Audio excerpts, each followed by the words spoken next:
Welcome back. Today, February 2nd, 2020 is observed as World Wetlands Day. The focus to raise awareness about the vital role of wetlands to the people and the planet. This year's theme, Wetlands and Biodiversity. The date marks the adoption of the Convention on Wetlands on February 2nd, 1971 in Ramsar. Here in the Bahamas, wetlands can be seen all around us and they play a critical role in sustaining marine life. Executive Director of the Bahamas National Trust, Eric Carey, talks to our news team about why wetlands are important and some of the threats they encounter.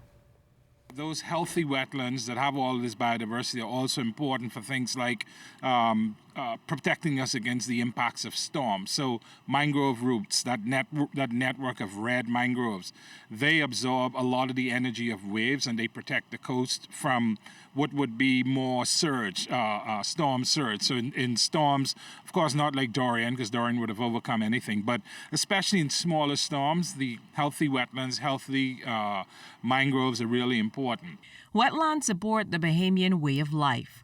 With so many connected to the sea, what better way for animals in it to thrive than to start in sort of a nursery? We live off of the ocean. We live off of the sea.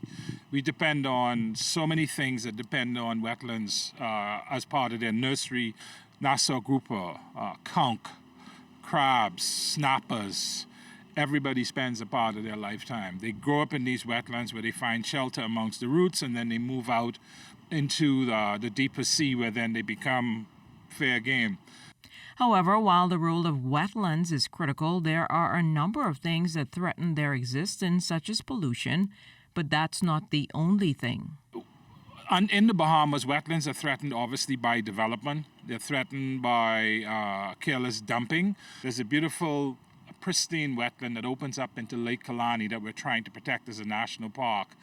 And someone is bulldozing that without any care. And down the road is NEMA. So, hey, we need to make the connection between wetlands, climate change, protecting the environment, hurricanes, natural disasters. But we still have these things happening. You know, the week of World Wetlands Day, someone is destroying a pristine virgin wetland. 40% of species call wetlands home, but they are also places that people visit, including tourists.